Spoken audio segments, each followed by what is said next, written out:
Good morning, everyone, and thank you for joining us. My name is Kellee Wicker, and I'm the Vice President for Meridian Center for Technology, Innovation, and Space. Thank you so much for joining us. We're so pleased to be here this morning.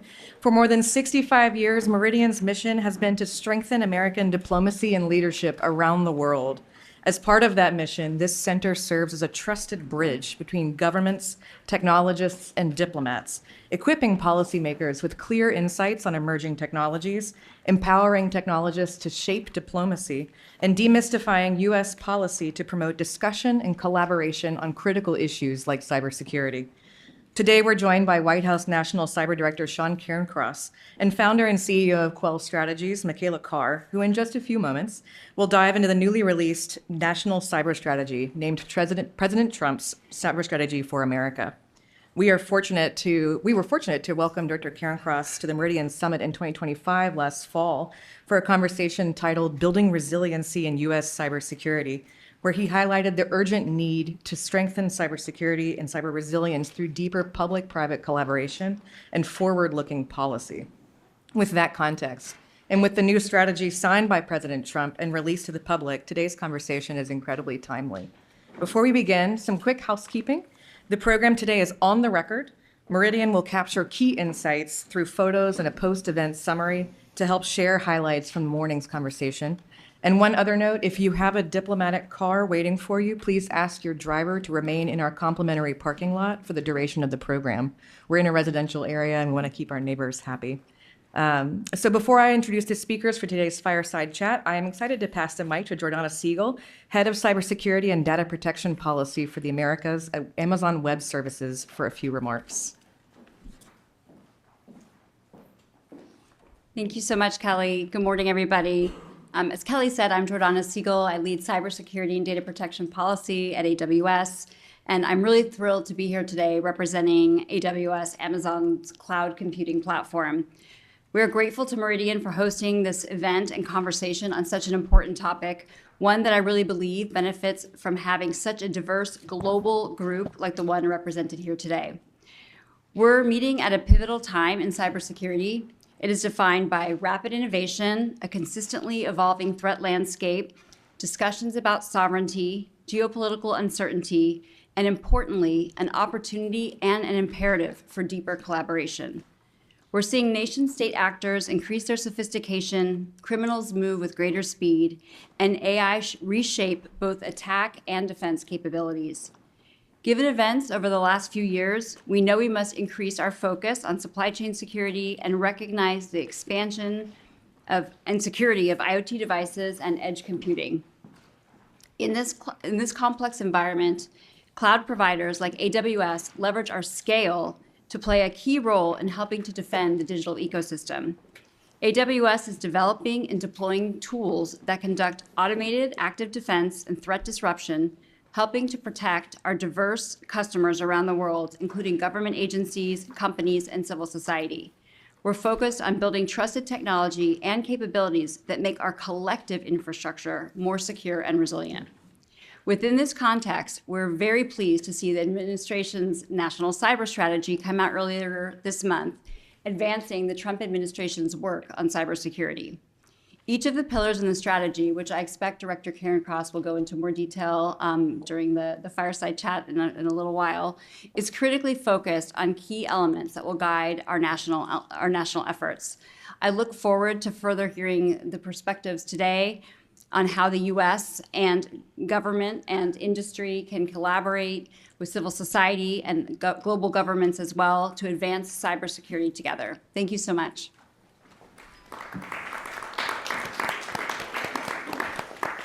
Thank you so much, Jordana and Amazon Web Services. It is now my pleasure to welcome to the stage for today's fireside chat White House National Cyber Director Sean Cairncross and moderator Machalagh Carr for a conversation on his role as National Cyber Director and the newly released National Cyber Strategy.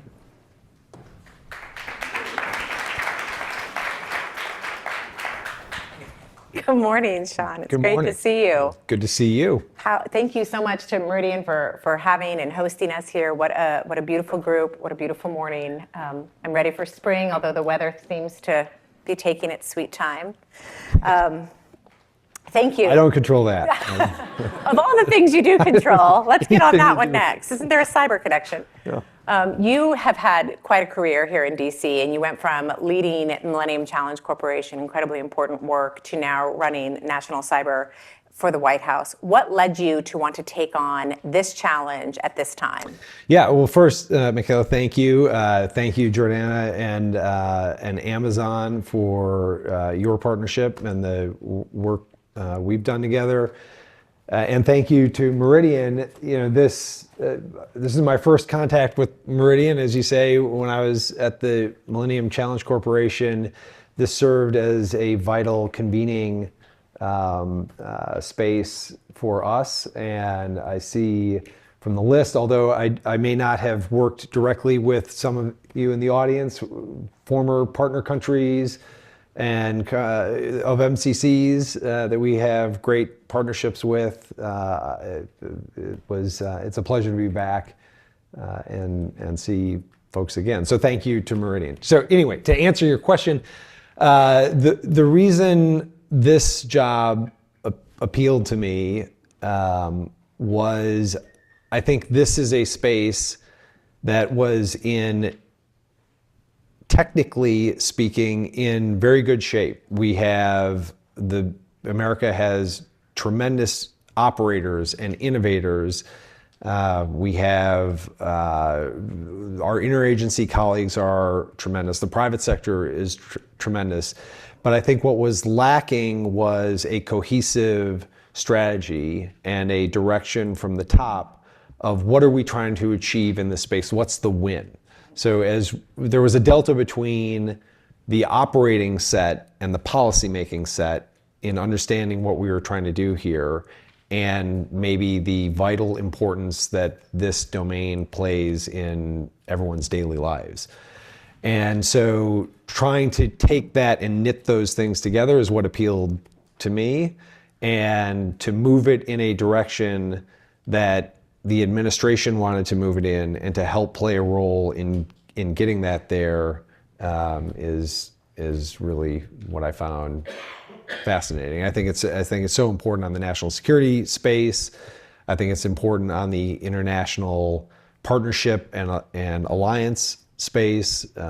Everyone here is facing the same threat actors, facing the same potential impacts in their country, and everyone is trying to figure out how to deal with a problem that is increasingly scaling and picking up tempo. And so I think the United States government has a responsibility and a role to play in setting global leadership and direction in this space. Absolutely. And this office is relatively new. It was only established in 21. And I think what we've seen the president attempt to do with your guidance and leadership here is to try to streamline the office a bit, to focus on the most existential threats, to focus on the biggest problems that the world is facing in this space.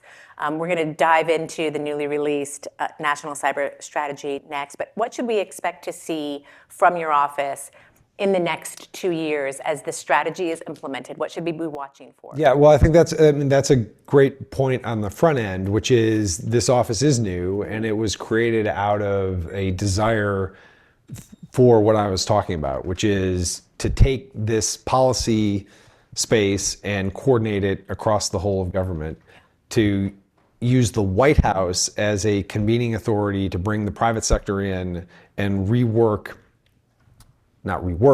reestablish the relationship between the United States government and the private sector in this space, so that collectively, since the private sector is responsible for so much of our critical infrastructure, defense, and technology, that we are working together to solve this problem and are not at odds. Yeah, your office is uniquely situated to create kind of a whole of government approach to some of these policies. And I think some of what the strategy lays out is a whole of nation approach. So yes, whole of government on the policy, getting all of the pieces to row together, everybody in the same direction.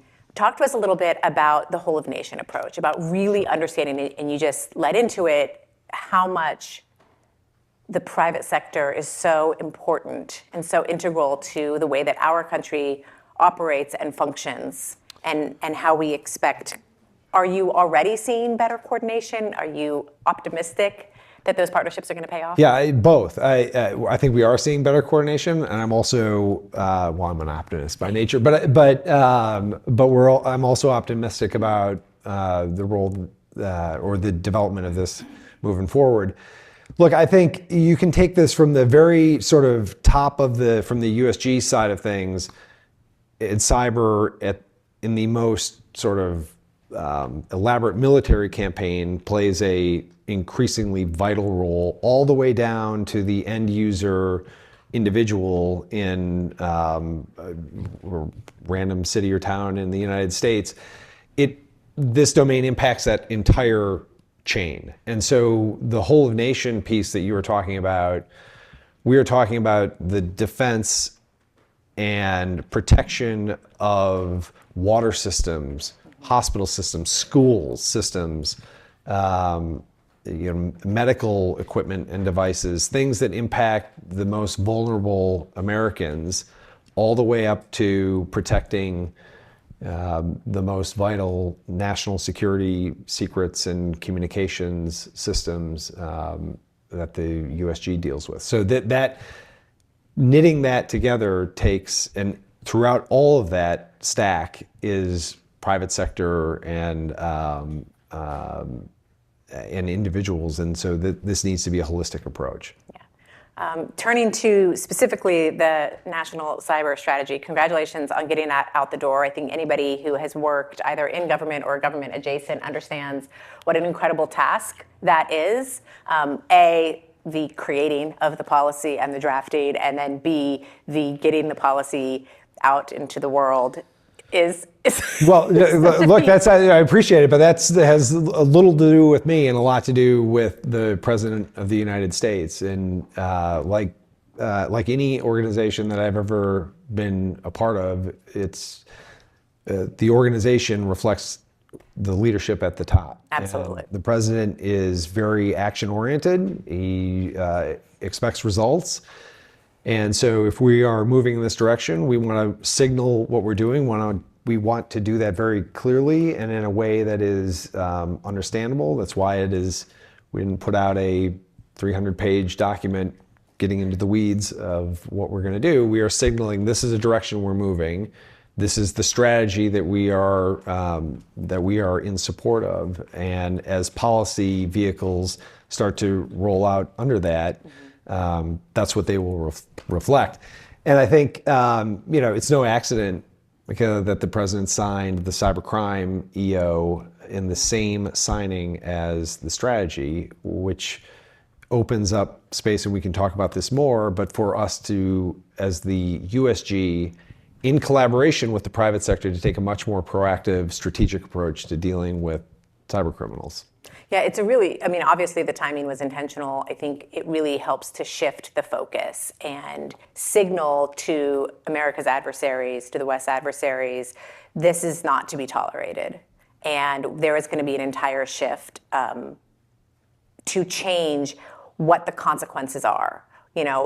A lot of the cybercrime that we have been kind of observing and dealing with for the last several decades is very low risk, high reward, right? It's very challenging to tackle this, and the onus is always on the victim to justify why standards weren't higher and why they allowed this to happen. And this appears to be a monumental shift on behalf of the government to say, wait a minute, we have a lot more ability to have accountability here. Yeah, and it's taking the world as it is, right? It's recognizing a reality, which is, as you say, it's a low cost, high reward endeavor for adversaries to engage in.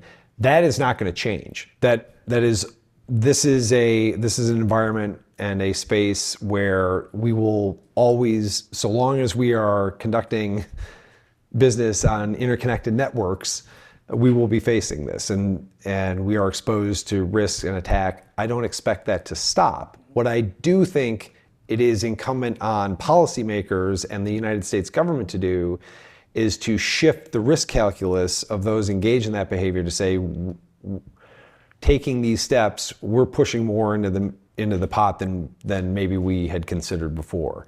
And the USG has a number of tools at its disposal, not just cyber, diplomatic, economic, cyber, all the way up the chain to make clear, to incentivize or disincentivize behavior. What are some of the specific things that you're most excited about that you think will be promising and optimistic that will actually deter some of this behavior, that will actually change the dynamic for our adversaries, understanding that we're not going to eliminate cybercrime, but Right. Changing the Yeah, incentives? well, let's take cybercrime as a great example. So the way that has been handled largely to date is in a reactive posture. And we've become very good at remediating and identifying actors and helping to resolve issues once they've occurred. Always reactive. But it's reactive. Yeah. And the United States, generally speaking, does not put itself in a position to just react. We like to be proactive. Why wait for the problem to show up? If you know, go address it. And so this EO in particular, and it identifies these groups as transnational criminal organizations, which opens the aperture for us to say, how can we address this strategically? So over the course of several months or a year, we can make a dent in these groups, deny them the benefits of what they do, deny them safe haven, make their life more difficult online. How can we work with, in particular, the major private sector players who oftentimes deal with these issues on their own anyway, to align priorities and scale our ability to respond so that we are on the, that we are putting them in a reactive mode rather than them putting us there. Absolutely. Can you speak to how the strategy is envisioning the use of AI to really aggressively shift this work? Yeah. So I think that touches on several different points. The first is the president's been very forward-leaning on the innovation side of AI, on deploying AI quickly, which is fantastic. We've got to win the race. The American innovators on this side of things are incredible. And we want to make sure that the security side of AI is built into that foundation and isn't seen as friction on the innovation and deployment side. And so when you break down sort of how to think about AI security, that's a very, several multifaceted question. You have the security of the AI companies themselves and their cybersecurity and their internal networks. You have the model development. Are those secure? You have the model runtimes and what is it doing? The prompts, is there data poisoning engaged there? You have the broader societal implications of AI on offense and defense. And so what I would say is we're seeing it increasingly on the offensive side be infused into ransomware attacks, for example, and vishing, which is the voice over phishing campaigns that are being engaged in now. And that's going to continue to scale. And we need to employ on the defensive side, both on the federal network side and also on the critical infrastructure side, AI so it's nimble and agile in protecting against these attacks. But this gets to the broader point that we are making here, which is defense is just not enough. Resiliency, by definition, implies that you're taking hits. And as these technologies scale, as AI becomes more infused into the attack vector here, there are just too many points of defense. You hear cybersecurity major players say this all the time, which is we have to hit it. We have to be successful 100% of the time. They need to be successful once, and so it's not just enough to play defense. There has to be something that changes the calculus in ways outside of that, and that's why we're moving in the direction we are. And how are you envisioning the strategy working hand in glove or alongside the AI action plan from the president? Well, I think we work very closely with our colleagues in the White House and the administration who have the ball on AI generally. The Office of Science and Technology Policy are great partners. Our colleagues at Commerce and Treasury are tremendous partners on this. And so it's a collaborative effort to make sure that we are infusing the security side of this into the policy development framework. But this is a real-time, day-by-day conversation. Yeah, you have a lot of really great partners in the White House right now working on those issues. One of the things that this strategy recognizes is that securing cyberspace is really a collective effort, that partners in this room, around the world, will need to work hand in glove with America to make this as successful as it can possibly be. One example I think that people are very much aware of is the cyber capacity that we've seen in Ukraine. That US's support for Ukraine's cyber resilience is credited as one of the reasons why that hasn't been more devastating and there hasn't been more destruction in the cyberspace. Can you talk a little bit about what role you see your office or USG generally having in building cyber capabilities for our allies, and kind of how that ties in with hardening our own systems? Yeah, sure. What I would say is, and we were just over in Munich talking about this as well, we are making a real diplomatic effort to push a clean American tech stack.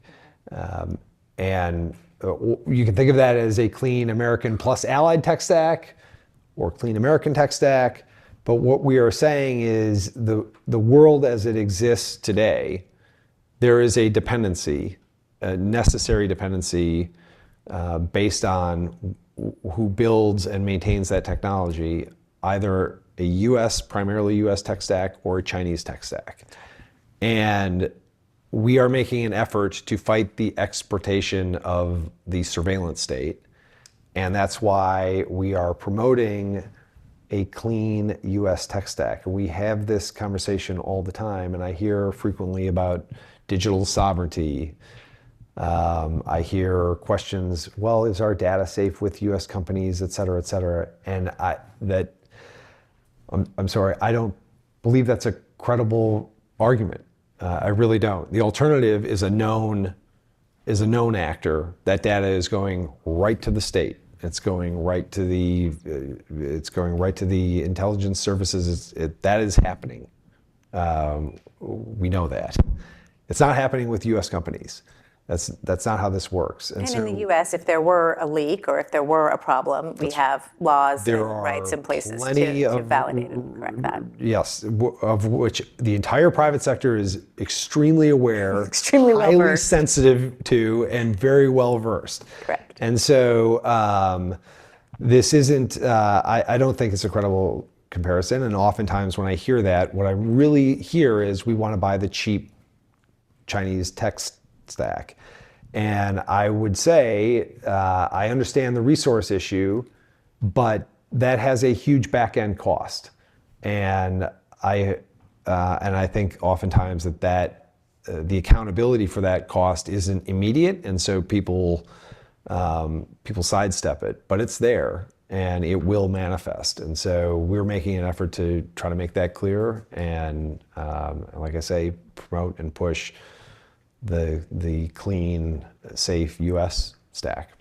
And it's really easy, I think, for most people, even on the margins of the cyber world, to understand the significance as it relates to national security. Mm-hmm. Could you maybe talk a little bit about, depending on how you phrase it, that the entire tech stack is either national security itself or national security adjacent, meaning, if a military base has complete security lockdown, but the water system isn't safe. Sure. Let's talk a little bit about why this is important, not just to the U.S. military, but to America writ large and all of our allies. You can secure a base, but if the defense critical infrastructure around that isn't secure, you don't have working water systems, or the rail transport isn't working, or the power system isn't functioning. That's how secure are you? And so that's something that we are working very we're very focused on, making sure that the resiliency internally in the United States is built with that in mind, that there is an awareness of how important that is.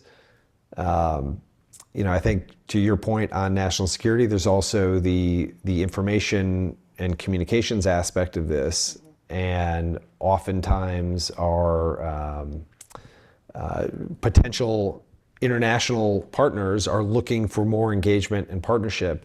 And like I say, that back end cost of having a stack that is not clean carries through and affects other things outside of what's happening internally in that country. It affects our ability to communicate with potential partners. Yeah, I mean, you talk about the tech stack, and America has led the way on a lot of these issues. One of which would be, for example, getting Huawei out of our infrastructure, but that's just one example, and there are dozens, hundreds, where what we need to really focus on is making sure that from top to bottom, everything is completely secure. That's right, and that's an example, and it's a good example because we made the case on that in term one, and that took quite a push to make that case. And I think that's fine, but people knew that. I mean, we didn't have to push as hard as we had to push. I mean, it's sort of, I think, fundamentally everyone understands how this is working. And so I think the more readily folks are willing to embrace it, the easier this problem becomes. Director Cairncross, do you? We might have a couple questions from the audience. Are you willing to kind of open up the floor? Do we have any questions yet? Any pondering minds? I see one over there. I'm going to have to ask you to stand up, though, and we do have a mic. If you could introduce yourself, thank you. Thanks. Hi, I'm Josh Lugbaugh with National Defense Magazine. Thank you, Director Cairncross, for doing this. Obviously, Operation Ecpafury is going on right now in the Middle East. Can you talk at all to the cyber component of that operation from the U.S. side, as well as from the defensive side, any Iranian cyber activity that we're seeing?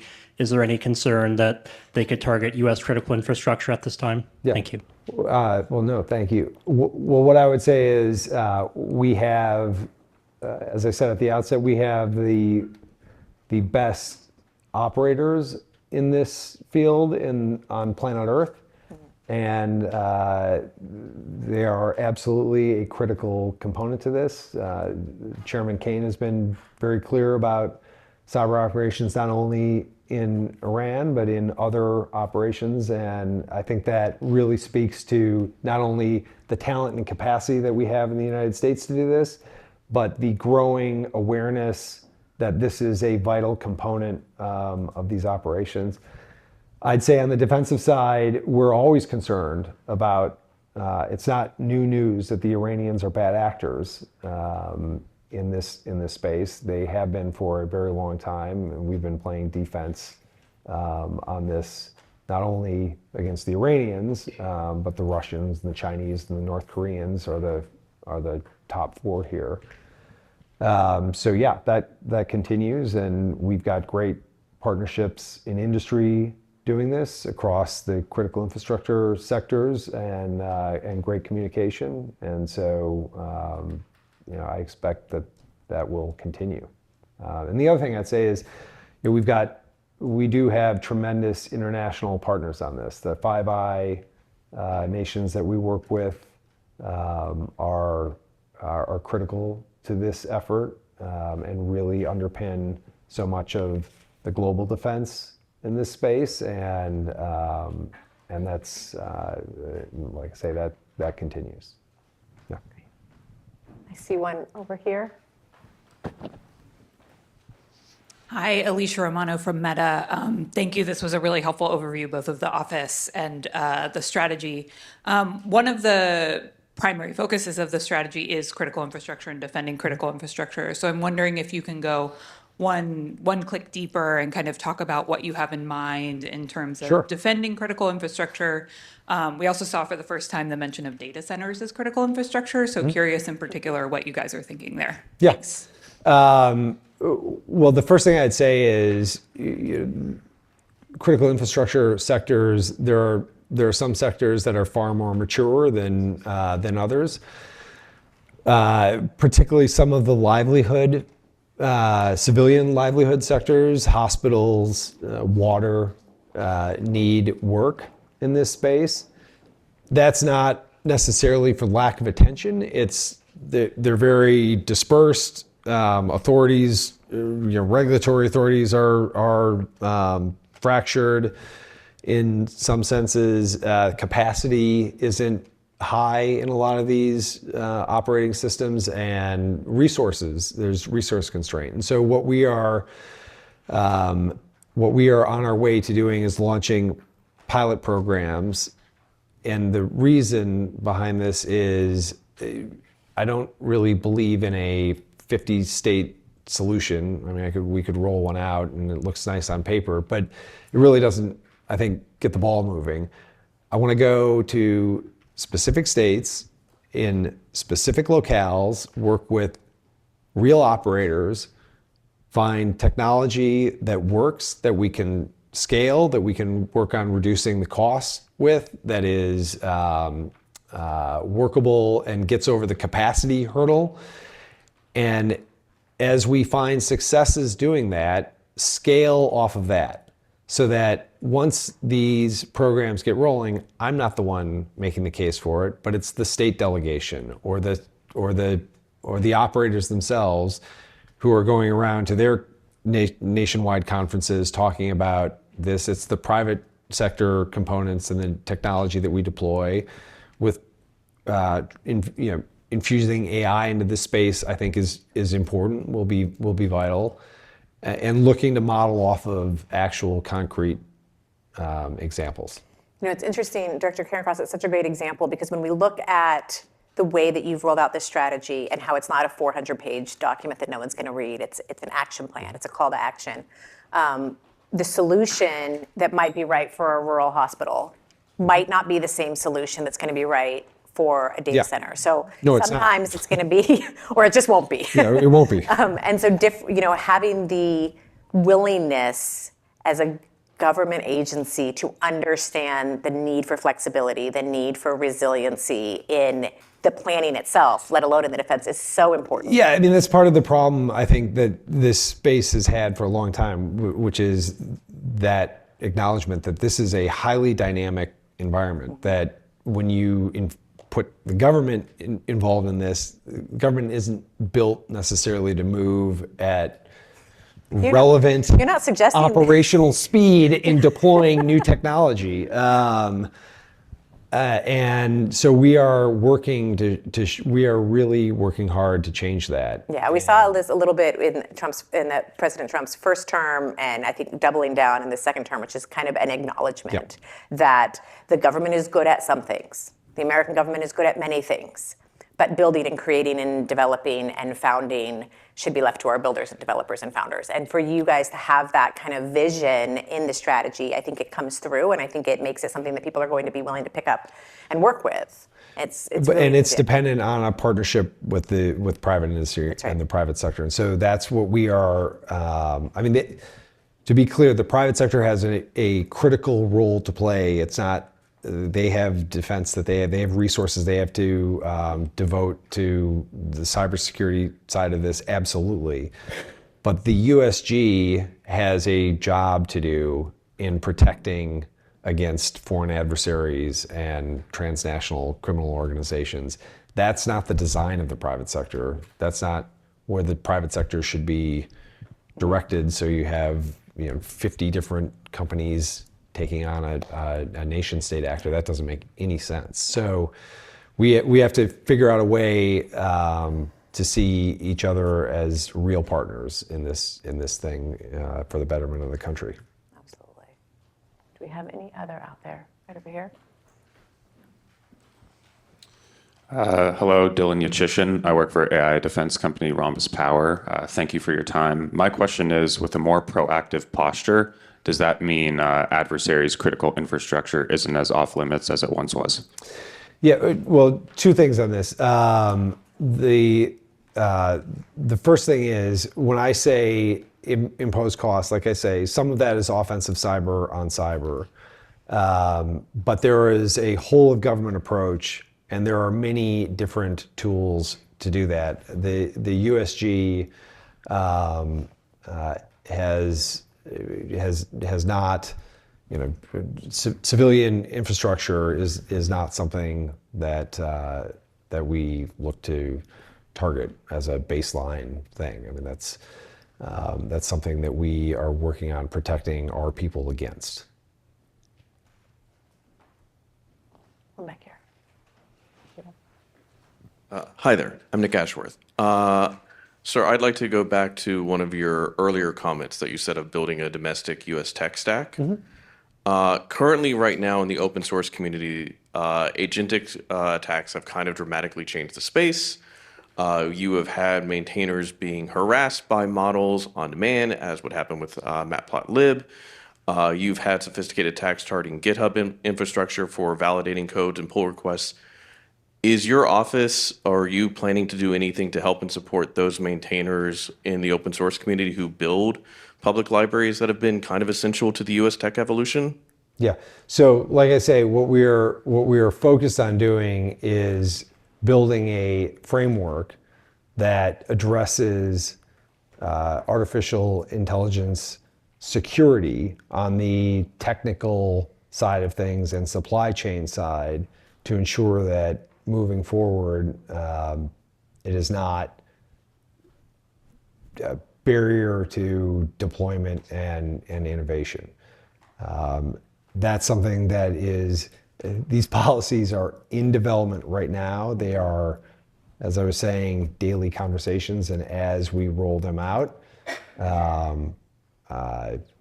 which I expect will be happening relatively soon, we'll have more to say on that. Director Cairncross, one of the things that I think kind of touches on one of these issues is we have heard, I think many people in this room have had a lot of conversations about public-private partnerships. It's something that's talked about a lot in kind of lofty ideals about how ideally the government should function. I feel like there's kind of a magic window, not to be like too romantic about the whole thing, but there's like a chance, right? There's a chance right now to really partner in a meaningful way with a huge reliance on the private sector and an understanding with this administration how important the private sector is. Can you talk a little bit about maybe what the next era of public-private partnerships might look like? What that means? No, I agree. I mean, public-private partnership, that gets thrown around a lot. It's very buzzwordy. It sounds good. I think what we're looking for are, like I say, concrete examples of how this moves forward collaboratively. So one example is, I've talked about this in the past, information sharing and the speed and relevance of that information, both coming from the private sector to the government and vice versa. And so there are a number of issues that raises. Obviously, on the industry side of things, there's liability concerns and antitrust concerns and reputational concerns. There are laws and statutes in place that sort of govern that broadly, and I think ameliorate those concerns.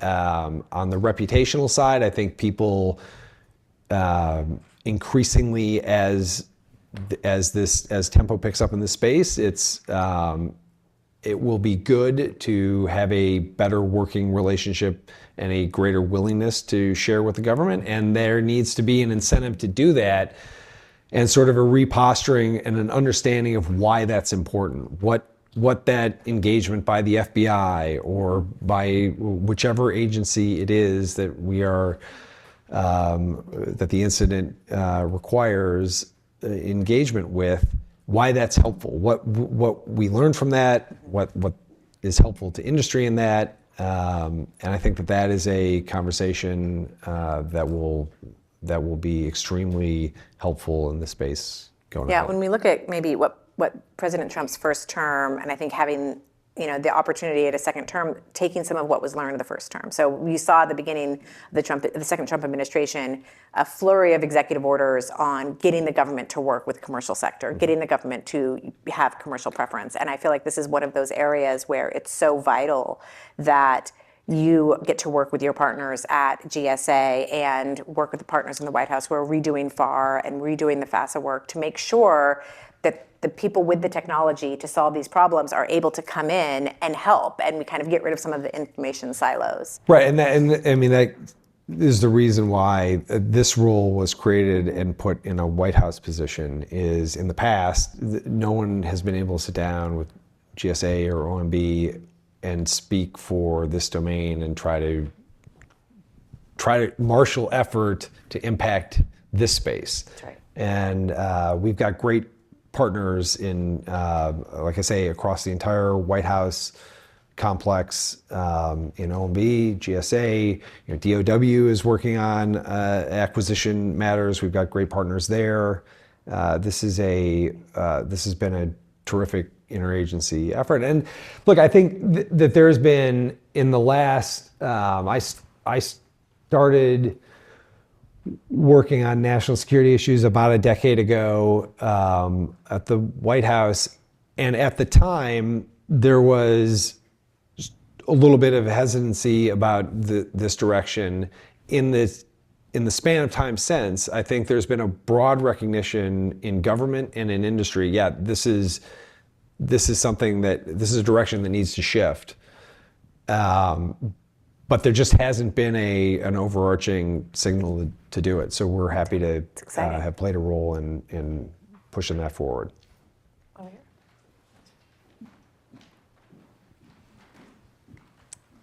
Good morning. Director Cairncross, thank you for taking time out of your morning to speak with us. My name is Daria, and I wanted to ask you, I previously worked at DARPA on the AI Cyber Challenge, and it's sort of an extension of Nick's earlier question, but I'm curious, as you mentioned in the cyber landscape, a lot of these issues intersect across institutional problems and then user error, where oftentimes we run into these vulnerabilities that haven't been patched or, phishing schemes and things like that. And I'm wondering how you would prefer to balance this, the current menu of options, if you will, between procurement advantages that would either incentivize companies to adopt more resilient infrastructure. And there's also, of course, the compliance aspect, where it's a little bit more regulatory, but I'm not sure what timeline we would be looking at between those two options, because right now a lot of the AICC solutions do live in GitHub. So then the onus is on an individual to download it, factor it into their environment, get all the dependencies, assume that liability or risk with their legal team, and then see if it works for them or not. Yeah. And more often than not, companies won't do that because the risk is too high. So at what point do you think government should step in to sort of pull the trigger on a few of these solutions and say, this is good enough, you should pick it up and run with it? Yeah. So, Daria, thanks for the question. 2 points I'd make. The first is, broadly speaking, on the regulatory environment, what we are looking to do is work across different sectors to identify. Let me back up. Sorry. Form should follow function. If the function is we are trying to get a reporting regime and information flowing so that we can respond and protect people and fix incidents as they happen, then we need to move from a compliance checklist into a regulatory environment that incentivizes that. Sure, industry has standards they have to hit. I'm not saying it's voluntary. I'm not announcing something new. Regulation is important in this space, but it needs to be tailored so that form follows function. With respect to the second part of your question, like I say, this is an ongoing conversation at the White House, trying to address these sorts of questions in a balanced way, and we are reaching out and having conversations with industry who are dealing with these use cases in real time to inform decision making, obviously. But this is, there's no immediately apparent right answer to this. It's a balance. We probably have time for one more. Yes.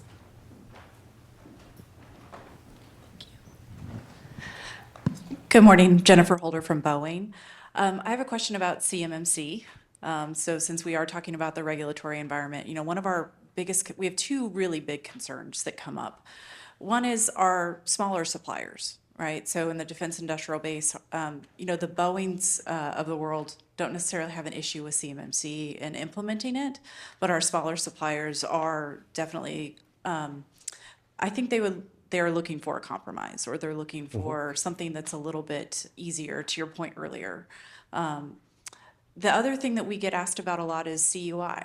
What is the definition of it? And how do we actually manage through that? So I would say from a regulatory perspective, those are our two main issues, and I'm just wondering if you have something to say about those. Well, I think to answer your question, it's a good time for me to make this point, which is we are making a real effort to reach out to industry across these sectors, exactly like you are saying, to say, give us your list. What is it that is a priority for you? What is it that you are struggling with? And how can we engage this to either eliminate that roadblock or clarify in a manner that's helpful?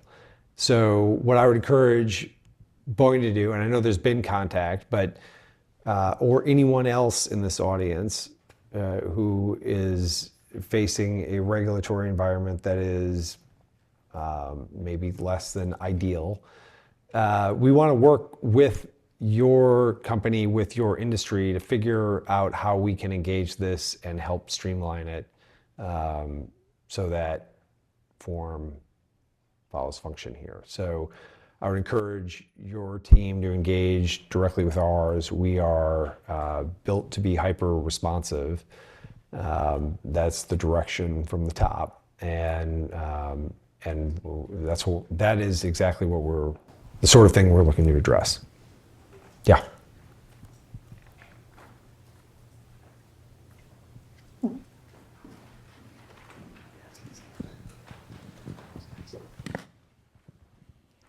Thank you, Director Cairncross. I'm Hallie Zimmerman from Northrop Grumman. A very similar question I have is, we've seen AI move from experimental to operational over the past year, alongside releases like NIST IR 8596 and the 853 overlay. So from your perspective, should private sector expect AI-specific security assurance, such as audits or certification requirements, to evolve similarly to traditional cybersecurity compliance frameworks? Yeah. Thank you. Well, like I say, in this space right now, this is an ongoing conversation across the board. So we expect to be engaged with industry moving forward on this. I'm certain you have a view.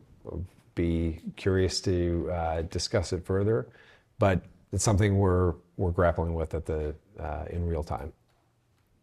So what we're hearing and walking through some of the strategy was incredibly helpful, talking about kind of how America can lead the way in changing adversarial behavior and securing the infrastructure and promoting common sense regulatory regime and strategy. We have a really unique audience here, many ambassadors, heads of companies, CEOs, C-suite executives.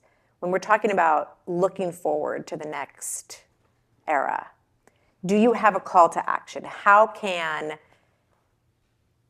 the people in this room help to make sure that this strategy is a success, and that it is a success measured by how well we are able to move into the next generation? Yeah, I mean, the call to action is engage. Engage with us, help us build a structure that reflects what we're trying to do, which ultimately is, particularly on the private sector side, defending our citizens, our interests, our way of life. We need that engagement. We need it from partner countries as well. I know we have multiple countries around the world who are looking for assistance in this space, and we are more than willing to engage in that conversation. We welcome it. Wonderful. Well, thank you for your time this morning. The office is so important, and from the takeaway, all of government approach, the entire private sector is important here. Pretty much no one's off the hook is my takeaway. No one's off the hook. We're already all on the hook. We're already on the hook here. Yeah, we're Everyone all in the is same boat now. So responsible to solving it. That's right. So thank you very much Thank for you. your time, and thank Not you, at all. Meridian. Thank you, Meridian. Thank you, everyone, for your time listening. Thank you.